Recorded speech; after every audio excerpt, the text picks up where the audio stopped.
I know there will be repercussions, there's gonna be consequences when I'm older. Obviously, like as any person would be like, oh, your kids are gonna look back at your porn. And I was like, what if I don't have kids?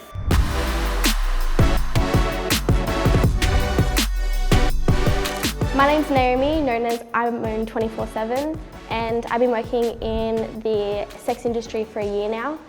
I mainly do OnlyFans, I've done stripping, and I'm a traffic controller as well. Hi, so my name is Holly Curtis. I'm 21 years old. My sexual orientation is straight. I am single and I work on OnlyFans. It's what I prefer. It makes me feel comfortable, so it's my preferred way to do sex work. One of the main reasons why I moved to a different platform is because I just wanted to feel more comfortable in my own skin instead of being around so many intimidating people, because as you know, it's not for everyone. It can get quite intimidating. So I think that was the main important thing for me, just to kind of step back a little bit and do something different. I started purely because I was very open with my sexuality and all my friends knew. I was very open on my social medias, and someone said well, you should make an OnlyFans. And I was like, what's an OnlyFans? I didn't know what it was. And they're like, well, you can make profit off of the things you're actually already posting on your Instagram. And I was like, wait, what? I can make money off this? There's a lot of people who wanted to see more of what I just posted on Instagram. I profited in on that and I'm loving it. At the beginning of doing OnlyFans, it was very fun. It was new and exciting. And then it did get a bit of demanding.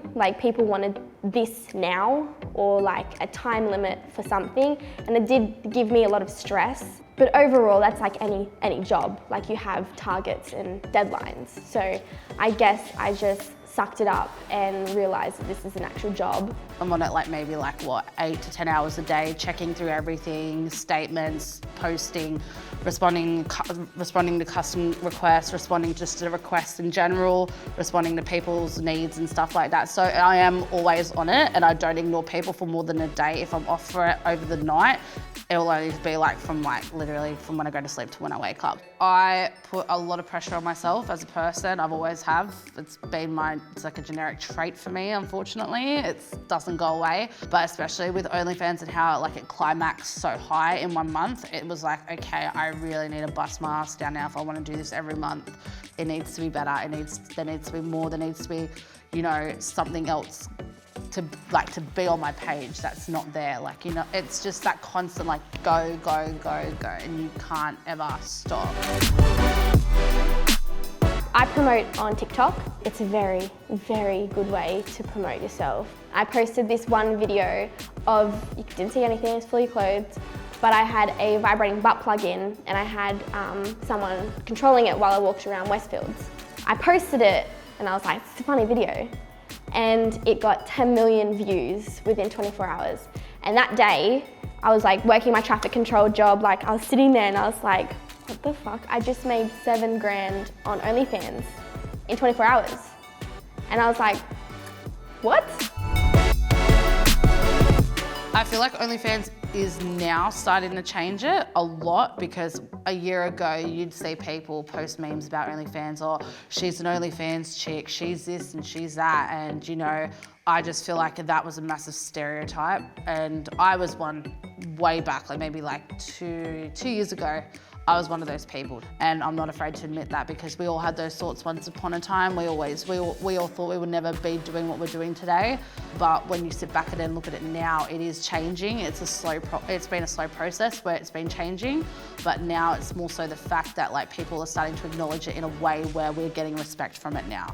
It's not so much the fact anymore where people are like, oh, she's a slut, she does OnlyFans. It's more so, okay, I respect her, I respect the hustle sort of thing. And they're like, oh, it's taken how long to get there? But, it's slowly starting to change. Not rapidly, but slowly. I started OnlyFans and I didn't know what I was doing. I watched a YouTube tutorial, so I never had that person who to tell me what to do or how to do it. But I did feel I don't have a community. So then I became this person that was doing OnlyFans, and all these other girls who kind of looked up at that, being oh, I kind of want to do it, I kind of want to learn more. So of course I want to help them. For people I see who are very entertaining on Instagram, have a following, and are engaging, I think that they can go really far. So like now I'm a person that people send to their friends being like, this person's like an OnlyFans person, you should really talk to them and get to know them. I offer a free trial. So I guess I've created my own community in that sense. So I have a whole bunch of people who I'm friends with now who are only starting out, and I'm giving them tips.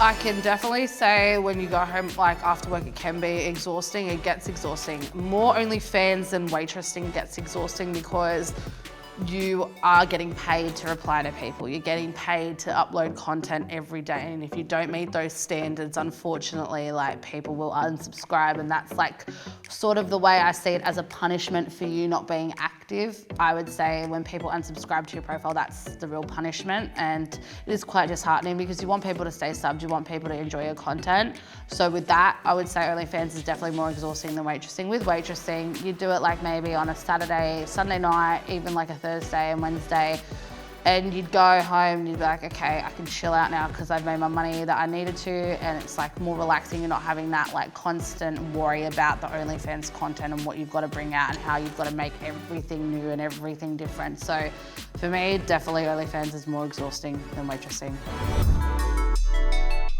At the start, I went all in. But the difference between now and then is I had my content really expensive back then. I've always just done whatever the fuck I wanted, but now it's just better quality type of thing, like better production value, I believe. So next year, I wanted to go more into the Australian porn industry and do more of the higher production value, like with a set and like a proper cameraman instead of doing my like normal POVs and all of that. That's just where I want to go. One of my goals next year is to just do everything harder and better.